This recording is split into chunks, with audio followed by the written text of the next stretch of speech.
الزمالك بيقول للأهلي على الرابع ارجع. الزمالك بيوجع. ناصر منسي وأحمد فتوح يسجلوا للزمالك. ماتش كان صعب وتقيل في الدقيقة 84، بيفوز بيه على حرس الحدود، بيفوز بيه على حكم المباراة، بيفوز بيه على المنظومة اللي لسه معانا أمين عمر امبارح في ماتش الأهلي ما حسبتش 3 ضربات جزاء للجونة قصاد النادي الأهلي. النهارده بتخلي القلاوي اللي فيه مشاكل دايما وعمل مشكلة في ماتش حرس حدود قبل كده برضه قدام الزمالك هو اللي يحكم ماتش النهارده. حكم صعب جدا، يمكن ما كانش فيه حالات جدلية ولا فيه ضربات جزاء علشان تعرف تتكلم عليها، لكن هو فعلا حكم أقل من العادي، وأسباب كتير المفروض تتناقش في سبب تحفظ الحكام قصاد الزمالك وتعاونهم طبعا مع الأهلي. السلام عليكم ورحمة الله وبركاته، أخباركم إيه؟ يا رب تكونوا بخير. ممكن النهارده الزمالك حقق 3 نقط غاليين جدا. بص يعني بحسابات المنطق وحساباتنا العادية وحساباتنا الكروية، أي حاجة بتحصل في الزمالك في الوقت الحالي هي ضد المنطق وضد العقل وضد ال الأرقام. محدش يقول إن فرقة زي الزمالك تبقى هي اللي ماشية تاني وعمالة بتناطح بيراميدز اللي أكيد سكوادها أعلى بكتير، ومش بس سكوادها الأساسي، عمق سكوادها هي كمان أعلى بكتير. الأهلي وما أدراك ما الأهلي، الأهلي نفسه أكيد سكواده أعلى بكتير قوي من نادي الزمالك. ولما يبقى الزمالك عمال بيناطح في بيراميدز بطل افريقيا وماشي معاه هيد بهيد ونقطه بنقطه لغايه دلوقتي، انا بقول لك انا مش معنى كلامي والمقدمه اللي قلتها في الاول ان الدوري خلاص خلص، لكن اللي بيحصل في الزمالك حاليا، اللي بيحصل في الزمالك حاليا هو اعجاز ما بعده اعجاز، وما ينفعش ان الواحد يعمل نفسه مش شايفه. ما ينفعش ان انت تقول ان منظومه الزمالك اللي موجوده حاليا، بص، ما اقدرش حتى اقول عليها منظومه لانها مش منظومه، لانها شيء مهترئ، لانها جون ادوارد عامل كوارث وعامل حاجات كويسه، مجلس الزمالك عامل كوارث وعامل حاجات كويسه. فلما تيجي تقول لي ان الزمالك بيفوز رغم الظروف اللي هو فيها، اه طبعا لما هيفوز هيقول لك رغم الظروف اللي هو فيها انتصر، ورغم خوف القيد انتصر، ورغم المديونات اللي على الزمالك انتصر، ورغم سحب ارض اكتوبر انتصر، ورغم الحكام اللي بتنزل تجامل المنافسين وتنزل تحط على الزمالك زي ما حصل في ماتش سيراميكا انتصر لما كان ليه ضربه جزاء، ورغم الحكام اللي بتتعين بالامر المباشر وحكام معينه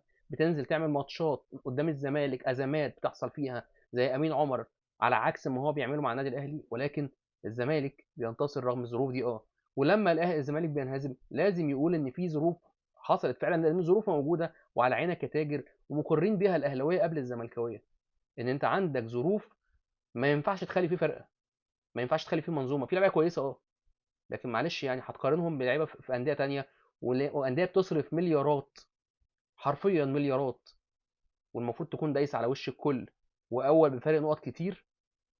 الانديه دي موجوده دلوقتي في المركز الرابع وفي مراكز متدنيه في جدول الدوري. الزمالك بيفوز، جمهوره بيفوز بس، معتمد جمال بيفوز بس، مش اكتر من كده ولا اقل. تشكيل الزمالك لعب النهارده بالمهدي سليمان في حراسه المرمى، وانا سعيد جدا جدا جدا باستمرار المهدي سليمان في حراسه مرمى الزمالك، لانه كان فعلا، بص انا من الاول قايل لك ان هو حارس خبره كبيره جدا في الدوري وحارس كويس جدا، ورغم ان في اخطاء بس هو الراجل جديد على البيئه نفسها، جديد على بيئه نادي الزمالك وجديد على منظومه نادي الزمالك وجديد على الطاقم الدفاعي اللي بيلعب قدامه. هو ما لعبش قبل كده مع فتوح والونش وحسام عبد المجيد وعمر جابر او محمد ابراهيم الشاب اللي لازم الواحد يعمل له كده. شابوه والله على الشويه اللي هو لعبهم، حتى لو كان غلط في كوره في كورتين، بس مع الوقت ومع الخبرات حاجات كتير هتتصلح. لما تلعب في سنك ده اساسي على عمر جابر اللي المفروض بيعتزل من جيل محمد صلاح، يبقى انت باك يمين عالمي. المهم لعب مادي سليمان في حراس المرمى، قدامه حسام عبد المجيد والونش، على اليمين محمد ابراهيم. شابوه يا ابني والله رجل المباراه، حتى رغم ان فتوح هو اللي جاب الجون اللي الزمالك انتصر بيه، لكن كان عامل ماتش عالمي. على الشمال لعب ببنتايج، الحمد لله على السلامه بنتايج، اللاعب اللي انا شخصيا شايف ان هو مش هيكمل كتير في الزمالك واخره الموسم ده. لعب في نص الملعب محمد شحاته. تشكيله نص الملعب بقى هي اللي بوظت على الزمالك وضيعت عليه الوقت ده كله. انت لعبت عبد الله السعيد النهارده 10، هنيجي للشغل الفني بعدين. لعب بمحمد شحاته، لعب بعبد الله السعيد، لعب ب الدباغ، لعب بشيكو بنزا، لعب سوري بفيزيرا، لعب بناصر منسي مهاجم. انت ما كانش عندك تركيبه نص الملعب الكويسه اللي تشيلك. الشوط الاولاني زفت، انا قلت لك في المقدمه الزمالك بينتصر والزمالك خد الثلاث نقط والزمالك خد الكلام ده كله، لكن بسبب التشكيله نفسها هي اللي ضيعت عليك الشوط الاولاني. ومش كل مره هتبقى الظروف خدماك انك انت تلعب بتشكيله مش مظبوطه اضطراريه. عارف ان في ناس مصابين زي ادم كايد مثلا، غيابه اصلا عامل لك مشكله، ولكن مش كل مره تسلم الجرب، بدليل ان انت عدلت التشكيل وعدلت الملعب في الشوط الثاني لما نزلت احمد شريف حطيته على عدلته، لما طلعت عدي الدباغ من الوينج اللي انت حاطه فيه يمين وشمال، خسران مهاجم تقيل جدا وهداف كويس جدا، يمكن اقوى كمان من ناصر منسي، يمكن احسن منه ناصر منسي بس في موضوع الفينش. لكن انت ضيعت شوط اول كامل، ضيعت على نفسك شوط اول كامل، انت كنت تقدر ان انت على الاقل الاداء يكون احسن من كده. حرس الحدود في الشوط الاولاني كان كويس جدا، ضيع اهداف. الراجل المدير الفني بتاعهم راجل مدير فني عنده كوره وعنده فكر. سيراميكا كليوباترا خسروا رغم ان هو مع علي ماهر، وعلي ماهر مدرب برضه مدرب كبير، لكن اسمه ايه رمضان، عنده كوره، واللعيبه لما بتتقطع الكوره من الزمالك ما بيطفش، ودي كانت ميزه. عشان كده عارف يعمل هجمه وعارف يهاجم، وكان خطر وضيع جون واتنين في الشوط الاولاني. كان يقدر حرس الحدود يطلع على الاقل 2-0 في الشوط الاولاني، مستغل التوتر الدفاعي اللي كان موجود في الزمالك، ومستغل حالته الفنيه اللي كانت كويسه وتجهيزه اللي كان كويس. وكان باين في الشوط الاولاني تعب وارهاق لعيبه الزمالك. لما بدا الشوط الثاني ولعيبه حرس الحدود هي كمان تعبت، فبقت الكفه بدنيا الى حد ما متساويه. لعيبه الزمالك نزلت الشوط الثاني طبعا متحفزه، اتشدت ما بين الشوطين. عبد الله السعيد عمل ماتش سيء جدا، سيء جدا جدا.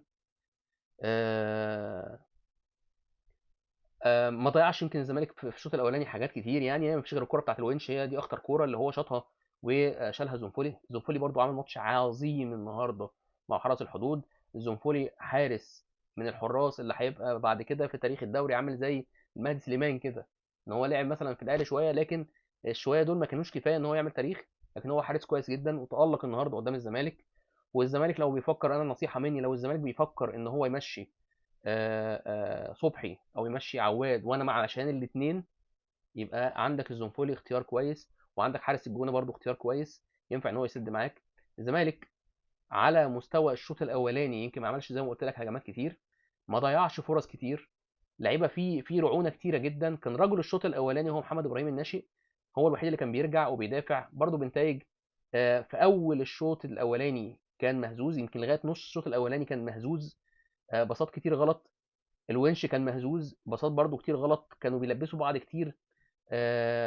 اللي خلى لعيبه حرس الحدود تتعب حتى في الشوط الثاني وينزل الكيرف بتاعها، ان كان بينفذ مدرب حرس الحدود الضغط العالي على لعيبه الزمالك، وفعلا كانوا بيغلطوا. بص، اي فرقه في الدوري، اي فرقه في الدوري هتضغط عليها ضغط عالي، هتعرف ان انت تاخد منها الكوره، وهتعرف ان انت تضيع منها الكوره بنسبه كبيره جدا. الزمالك مع بدايه الشوط الثاني عمل تغييرات، بدا يضغط.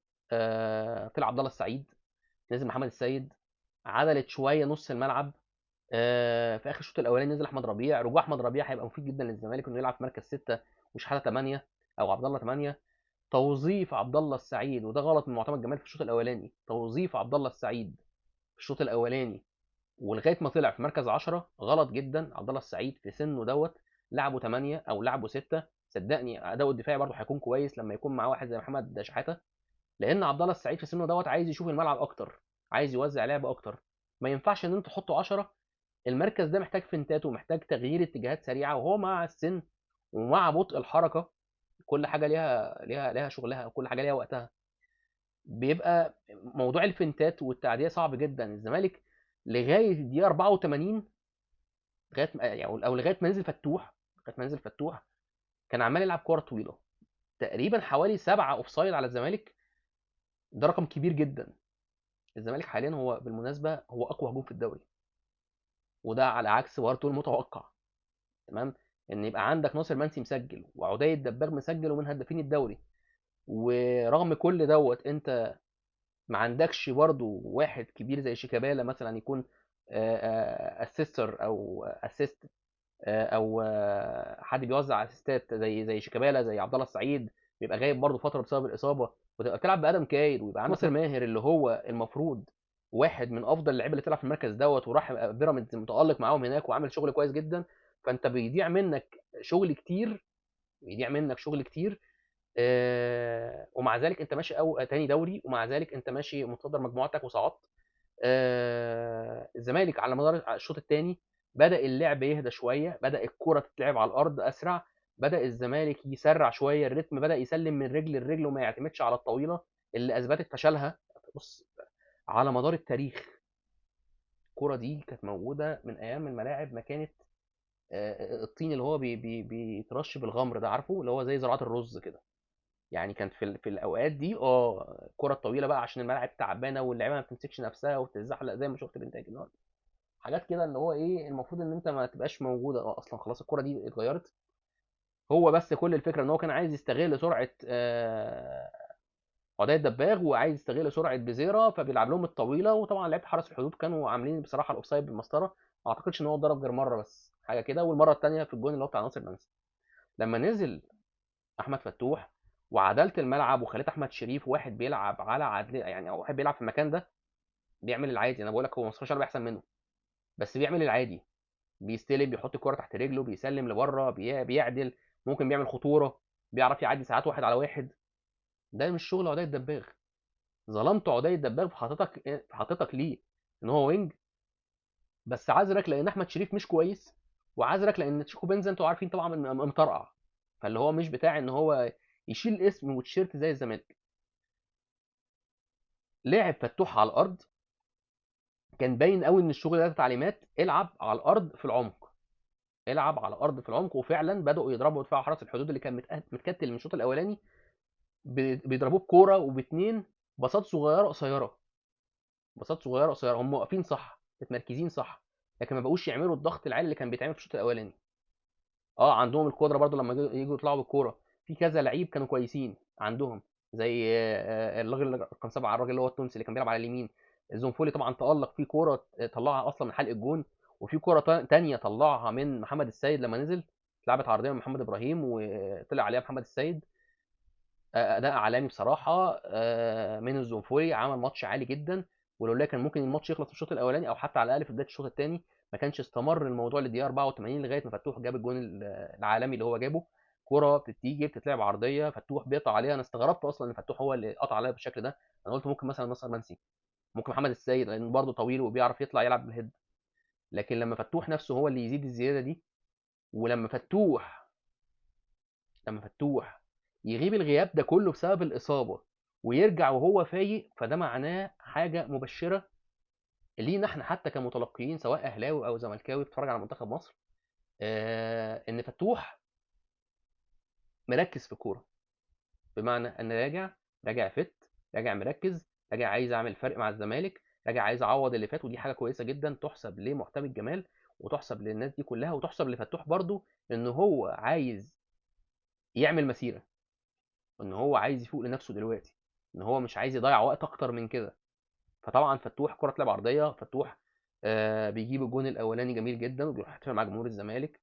قطعه كويسه، خد المكان كويس. حتى معتمد جمال بعد في المؤتمر الصحفي قال لك احنا كلمنا فتوح انه لما عبد الله السعيد هيطلع فتوح هينزل.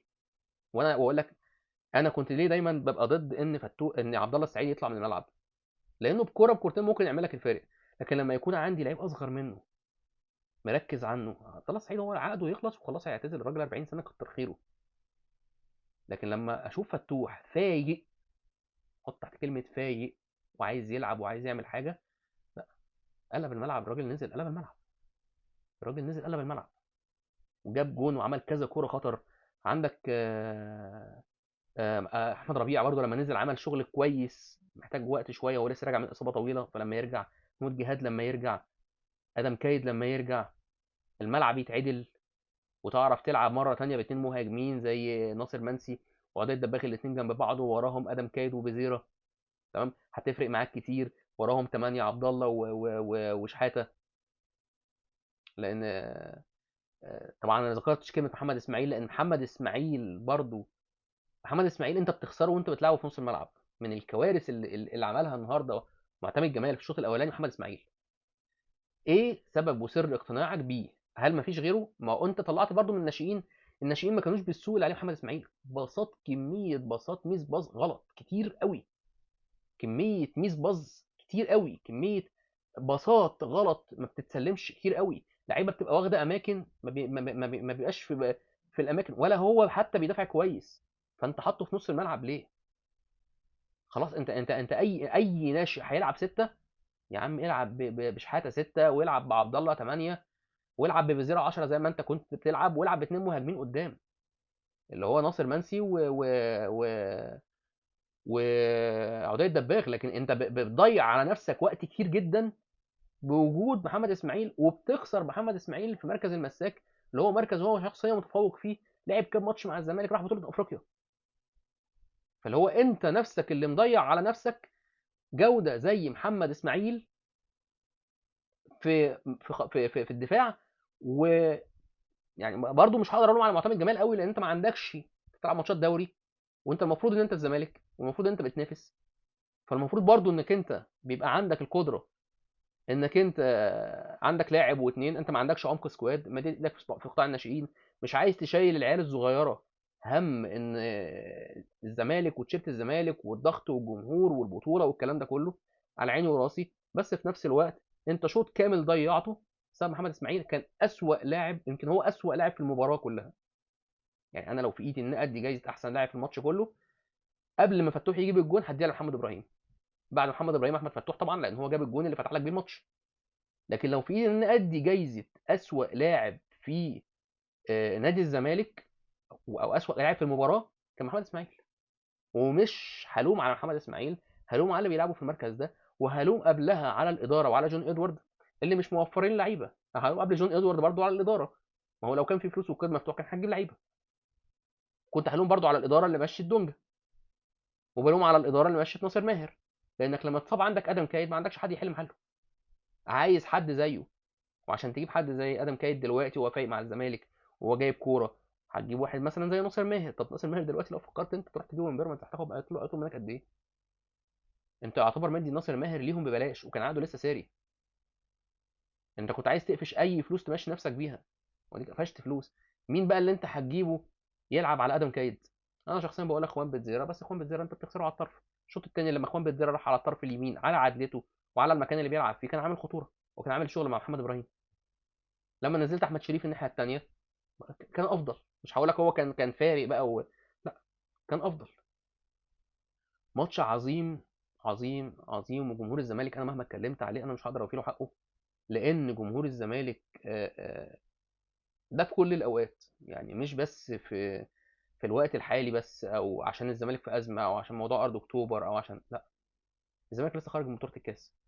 اتفرج على ماتش الاهلي امبارح بيلعب مع الجونه، والاهلي صعد افريقيا والدنيا ماشيه تمام ومستقرين، ومفيش لعيب بيشتكي، مفيش لعيبه فاسخه عقودها زي الزمالك، مفيش ازمه قيد زي الزمالك، مفيش لعيبه بتتنطط على الفرقه عشان مش واخده فلوسها زي الزمالك، بيتنططوا عشان حاجات تانية وعشان يعدلوا عقودهم وعشان يبقوا زي زيزو وتريزيجيه. اه. لكن جمهور الزمالك ماشي جنب الفرقه، ولعيبه الزمالك ما بتعملش دوت. يعني حتى من ضمن الحاجات اللي انا سمعتها الفتره اللي فاتت، انا عايز اقفل بس الماتش بعد كده هتكلم في كذا حاجه تانية. من ضمن الحاجات اللي سمعتها المره اللي فاتت موضوع عبد الله السعيد، وعبد الله السعيد غايب عن التدريبات وما رضيش يسافر مع الفرقه علشان خاطر الفلوس. هو لو عبد الله السعيد، او عبد الله السعيد انا متهيألي ما يعملش كده.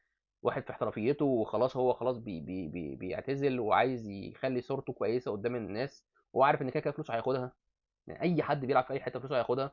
بس انا عارف طبعا ظروف الناس ومقدرها، لكن على الاقل هيبقى عنده حق انه يغيب، لانه ما بياخدش فلوسه. كل واحد حر، ده شغله في الاول وفي الاخر. لكن انت كالنادي الاهلي عندك امام عاشور بيغيب وهو واخد فلوسه وواخد مستحقاته بلا اي سبب. عوجان. يعني امام عاشور لما كان بيغيب عوجان.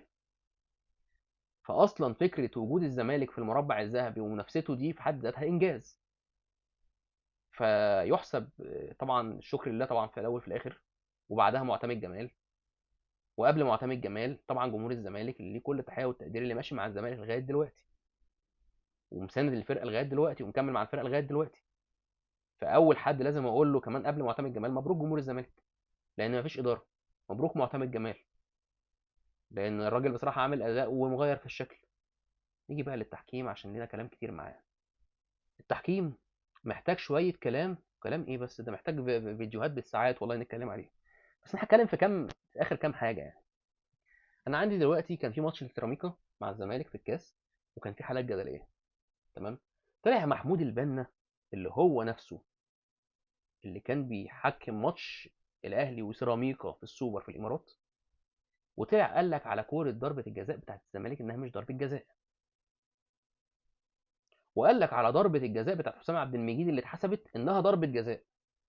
طب ما هو نفس الكوره كانت قدام عينيك وانت حكم وما حسبتهاش، وكانت كوره اسهل من دي انها تتحسب ضربه جزاء. على الاقل لاعب على الارض، القانون بيقول لك طالما اللاعب على الارض وجت في ايده خلاص. ادي حكم. امين عمر. امين عمر امبارح، يعني انا بجد مش عارف هو يعني اعرف دايما ان الانسان دي حظ من اسمه. تقريبا ما خدش حظه من الاسم ده امين عمر، لانه ما كانش امين امبارح في ادارته للماتش. لما انت تبقى انت عندك 3 ضربات جزاء ما فيش واحده منهم تتحسب، والماتش اصلا يخلص 1-0. فالناس اللي زعلت مني امبارح ان انا طلعت وقلت لو يوم الحظ سابوا حكام بيلحقوه، اه يا باشا هو ده اللي بيحصل فعلا. هو انت لحقك مين امبارح غير امين عمر؟ 3 ضربات جزاء لو اتحسب منهم 2 كان زمانهم دلوقتي 2-1. كان زمان الجونه كسبان 2-1، رغم ان الجونه في المركز ال 12، ورغم ان الجونه مش الفرقه اللي تنافس الاهلي يعني بسكوادها اللي موجود، حتى مع اصابات اللعيبه اللي موجوده دلوقتي زي تريزيجيه وزي زيزو. فاللي هو انت عندك اصلا ال ال ال ما عندكش اي حجه انت كالنادي الاهلي انك انت تعتمد على التحكيم ان هو يساعدك. ما هو ده اللي حصل. هو مش الاهلي اللي بيعتمد على التحكيم، هو اقدر اقول ان التحكيم متطوعا بيعمل كده. يعني انا ما اقدرش الوم على حد ان هو بيساعد حد. زي ما قلت لك كده، ما حدش هيلاقي دلع ومش هيتدلع يعني. فالتحكيم عليه كلام كتير قوي. طلع محمود البنا قال لك لا ده كان في ضربات جزاء وكان في وكان في وكان في. طبعا محمود البنا قاعد في البيت واعتزل، فبالتالي هو هتشوفه كتير بقى في التلفزيون، وهتشوف لعيبه كتير. ان امبارح واحد اسمه عصام عبد الفتاح ولا محمد عبد الفتاح مش فاكر، محمد صلاح عبد الفتاح، كان طلع في القرار 24 وطلع قال لك نفس الكلام ده. قال لك الاهلي اتحسب عليه 3 ضربات جزاء. المفروض الاهلي يتحسب عليه 3 ضربات جزاء، ما اتحسبش منهم واحده. واحده. ولا واحده رجع فيها للفار. ولا واحده رجع فيها للفار. فاتكلم على التحكيم ويرجع يقول لك انا الفكره بالنسبه لي مش في ده. يعني انا حتى انا تابعت الكومنتات بنفسي لما كنت على الفيسبوك امبارح، وبشوف رد فعل الاهلاويه على الكلام اللي انا طالع اقوله. هم زعلانين مني ان انا بقول لك ان في 3 ضربات جزاء عليك. لا يا باشا، انا مش هخالف ضميري. انا مش هرضيك. انا هرضي ربنا، لان هو ربنا اللي هيحاسبني مش انت. فالكلام على التحكيم هي مسرحيه وبتبتدي، هي مسرحيه كل موسم وليها رجالتها. هي ليها رجالتها ان انت يبقى عندك في الموسم دلوقتي، انت دلوقتي عندك في الموسم خلاص مرحله الحسم بدات. لا طلع لي بقى امين عمر من الثلاجه، وطلع لي مش عارف مين من الثلاجه، وطلع لي مين من الثلاجه. هم دول الحكام اللي هيحكموا الفتره اللي جايه. ما ينفعش. ما ينفعش. مش هيبقى عندنا كوره. انت مستغرب انت وضعك عامل كده ليه، والمغرب وضعها عامل كده ليه، والسعوديه وضعها عامل كده ليه، والجزائر عامله كده ليه، وكل الفرق العربيه اللي بتنافسك اللي انت المفروض في شبهك وفي ظروفك عامله كده ليه؟ انت لا مخلي مواهب تطلع، ولا مخلي بطوله منتظمه، ولا مخلي بطوله عادله. عايز توصل لايه؟ في ماتش الزمالك وسيراميكا لهم طبعا على اتحاد الكوره بقياده هاني ابو ريده. هو السبب في ان الوضع واصل للشكل ده، واصل للامر ده. انت اللي حشرت ماتش سيراميكا في النص. شابوه يا ابني والله لنادي الزمالك، شابوه لجمهور الزمالك، شابوه لناشئين الزمالك اللي بيشيلوه زي محمد ابراهيم كده. شابوه والله. محمد ابراهيم طبعا انا زي ما قلت لك، انا لو رجل المباراه بالنسبه لي هو محمد ابراهيم. نخش على التقييمات. المهدي سليمان عمل ماتش كويس برده، 5/10. على اليمين محمد ابراهيم 9/10. عمل ماتش عالمي. عمل ماتش عالمي لغايه ما طلع. حتى لما عمر جابر نزل، اه طبعا الخبره اكيد ليها عامل، والكلام ده كله ليه عامل. محمد ابراهيم عمل غلطه، بس عمر جابر فرق بعيد قوي يعني لو بتقدمها بتقسمها كلاس مثلا، فممكن اقول لك محمد ابراهيم مثلا كلاس بي، لكن عمر جابر كلاس جي دي، اي حرف بعيد. محمد ابراهيم طبعا زي ما قلت لك 9/10. الونش النهارده رغم ان في غلطه منه، بس اقدر اديله 7/10. لكن الونش هو الونش، بيلعب بروح بفدائيه، بيديك ال 100%، حتى لو كان هو مش في يومه. حسام عبد المجيد في كوره برده كان خطر طلعها، بس انا واحد من الناس لما بتفرج على حسام عبد المجيد في الملعب انا ما بطمنش ولا مع الزمالك ولا مع المنتخب. بنتايج عمل ماتش كويس جدا دفاعيا. يمكن برده كان مهزوز، بس ليه عذره. الراجل لسه راجع من اصابه طويله جدا ومشكله، وفاهم انت موال كده مع اداره الزمالك. زي ما كنت بكلمك على عبد الله السعيد، هو ليه بيغيب؟ الراجل ده محترف ملوش ذنب. فحدي بنتايج بعد الشغل اللي عمله في الشوط الثاني اديله 6/10. لان الشوط الاولاني كان ليه غلطات كتيره جدا. نص الملعب محمد شحاته، اديله النهارده 8 من 10، عمل مجهود كويس جدا، بس برده مش هو شحاته، في احسن من كده عند شحاته ولكن مش متشاف. مشكله في التوظيف في المهام، ما اعرفش بصراحه. بس 6 من 10 مكسب شحاته. محمد اسماعيل 0 من 10، اداؤه سيء جدا. عبد الله السعيد 1 من 10، اداء سيء جدا، واديك 1 من 10 عشان هو عبد الله السعيد، لكن لو اي لاعب تاني هديله الصفر مرتاح يعني. اخوان بتزيرة اكتر حد بيعمل شكل، اكتر حد كورته لايقه على الزمالك، بيعدي من واحد لواحد، عدى بمهارات، اديله 8 من 10، عامل شغل كويس جدا النهارده. ما ترجمش دوت، وعنده عيب ومشكله لازم تتحل ولازم يشتغل عليها، وخصوصا ان هو سنه صغير. موضوع الفينش والتسديد سيء جدا. على عدي دباغ 2 من 10، كان مجتهد وبيجري وبيحاول بس مش مكانه، هو راجل مهاجم. ناصر منسي عشان الجون اللي جابه 5 من 10، لكن غير كده ما اعرفش، انا بحس ان الكوره شكلها وحش لما بتيجي في رجل ناصر منسي، بس هو راجل مجتهد وراجل فرود، واسلوب الزمالك هو اللي مش خادمه، يعني لو في كور كتير بتجري جوه منطقه الجزاء الدنيا هتبقى اسهل من كده. عندك مين تاني النهارده؟ زي ما قلت لك، عبد الله السعيد، عدي الدباغ، ناصر منسي، خوان بتزيرة. محمد السيد نزل عمل شغل كويس جدا، اقدر اديله 5 من 10. فتوح نزل عمل شغل عالي قوي، اديله 8 من 10. نزل مين تاني؟ عمر جابر 2 من 10. محمد ابراهيم كان عامل شغل اعلى منه. خلص الماتش فوز الزمالك، 3 نقط مهمين جدا، مبروك للزمالك، ماتش مهم جدا. ان شاء الله باذن الله اشوف الزمالك من احسن لاحسن، والاهلي برده من احسن لاحسن. انا هنا بطلع بتيشيرت الزمالك احلل الزمالك، وبطلع بتيشيرت الاهلي احلل الاهلي، لكن انا مش محسوب على حد. انا مش حد تبع حد. انا هنا بحلل بكل امانه، وباللي بشوفه، وباللي انا ببقى عارف ان ربنا هيحاسبني اني ما قلتوش او قلته. مبروك لنادي الزمالك، مبروك لجمهور نادي الزمالك، مبروك لمعتمد جمال واللعيبه الرجاله واللعيبه الشباب. شكرا لكم. السلام عليكم.